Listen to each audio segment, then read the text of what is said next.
Assalamualaikum warahmatullahi wabarakatuh. Bapak Ibu pengusaha, gimana? Udah menemukan key resources dan key activities-nya seperti yang kita bahas di video sebelumnya? Ya. Tujuan dari itu key activities dan key resources itu dua hal yang tidak dapat dipisahkan ya.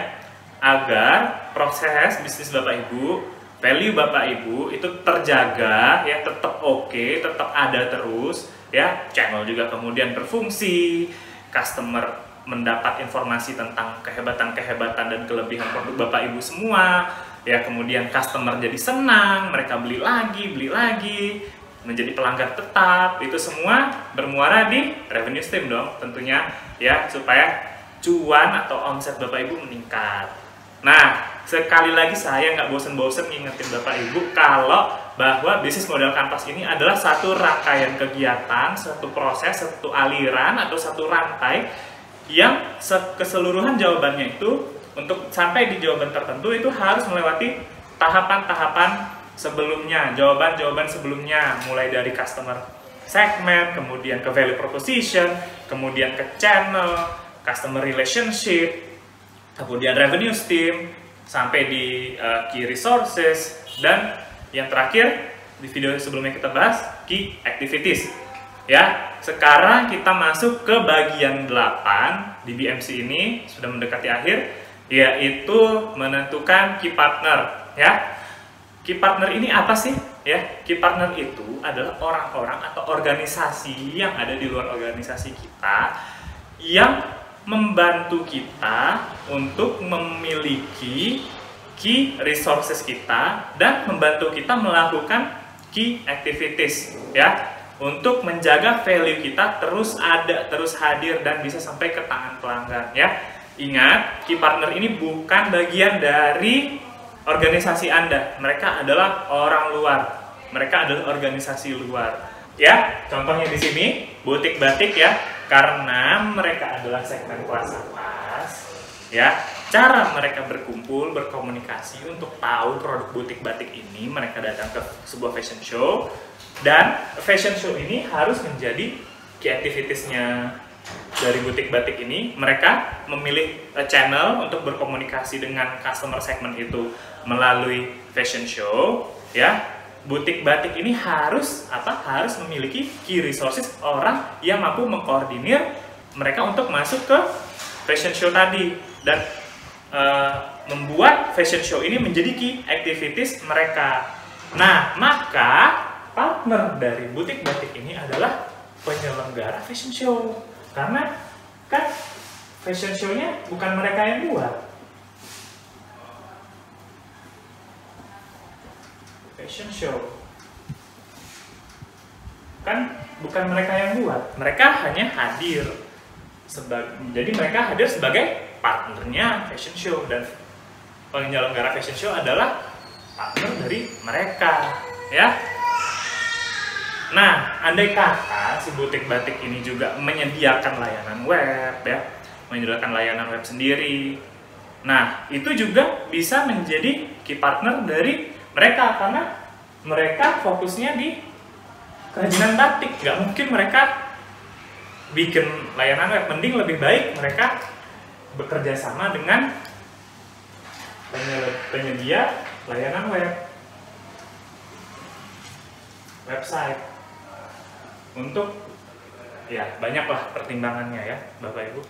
Nah, hubungannya dengan key resources ini adalah sebenarnya key partners dan key resources ini ya hubungannya erat. Jadi mereka hampir sama membicarakan tentang sumber daya sebenarnya. Hanya saja perbedaannya, key partner ini adalah orang-orang yang ada di luar atau organisasi yang di luar dari organisasi butik batik ini. Sedangkan key resources itu adalah sumber daya yang ada di dalam butik batik ya. Nah, kita contohin lagi ya, karena mereka pelanggan kelas atas ya, mereka membutuhkan baju yang super eksklusif, super bagus, limited edition, tersedia cuma satu di dunia ya. Yang ini kemudian dimanfaatkan oleh butik batik sebagai penambah nilai mereka, customer relationship mereka, ya, berupa membuat layanan baju sesuai keinginan customernya, ya, custom seperti itu. Nah, maka selain harus menghasilkan, ya, butik batik juga perlu orang untuk melakukan fungsi desain dan memproduksi baju tadi, ya. Nah, itu kan sudah ada, mereka udah punya desainer di dalam organisasi mereka. Nah, tapi mungkin aja kan membayar desainer ini sesuatu yang mahal, hal yang mahal. Desainer-desainer berkualitas itu anak Avanti, Ivan Gunawan itu harganya nggak murah, ya. Dan bahkan mungkin mereka orang-orang ini, pelanggan-pelanggan customer segment ini, bapak ibu pejabat tadi, ya nggak selalu sebenarnya, hanya 1 kali 2 kali mereka datang ke butik batik, mereka datang untuk membuat baju custom. Nah, jadi keputusan butik batik ini bisa aja mereka meng-hire desainer luar, ya, seperti itu. Nah, jadi key resources tadi yang asalnya dari dalam organisasi mereka punya desainer sendiri, nah bisa menjadi beralih fungsi menjadi key partner, ya, yang berasal dari dalam mereka tadi, desainer tadi dari key resources, kemudian mereka subkontrakan aja, bikin subkontrak aja dengan desainer-desainer anak Avanti atau Ivan Gunawan tadi. Nah, jadi orang lain yang melakukannya, yang tadi key resources menjadi key partner untuk butik batik, seperti itu. Nah, itu adalah proses yang ada di key partner, ya. Yang pertama, siapa yang bisa membantu butik, ya, untuk terus-menerus menghasilkan value, ya, dalam artian value yang tadi, seperti custom, baju model custom, ya, agar pembeli terus punya alasan untuk datang, ya. Jadi butik batik Ana kolaborasi dengan Ana Avanti, ya, itu nggak ada salahnya. Bahkan mungkin bagi sebagian penggemar itu lebih wah, bapak ibu, ya, penggemar butik batik ini, wah, sekarang kolaborasi dengan Ana Avanti, atau fansnya Ana Avanti datang untuk sekali-kalinya kolaborasi, seperti itu, ya. Atau yang kedua, itu di bagian sumber daya butik yang bisa dikeluarkan, ya, diserahkan ke pihak ketiga, ya. Misalnya, ya, contoh yang kemarin laundry, kalau bapak ibu masih ingat, ya. Nah, laundry ini kan bisnis yang berbeda, ya, bisnis yang lain dari bisnis butik batik ini, ya. Daripada mungkin terlalu berat sama mereka, nah mereka berikan laundry ini ke luar, ya. Mereka ajak orang lain, mereka bermitra dengan laundry lain, katakanlah misalnya Sasek atau apa, yang memenuhi kriteria dan syarat-syarat mereka dalam pencucian batik, seperti itu. Bisa dipahami, ya? Kemudian pertanyaan untuk Anda adalah, ya, siapa yang membantu bisnis Anda?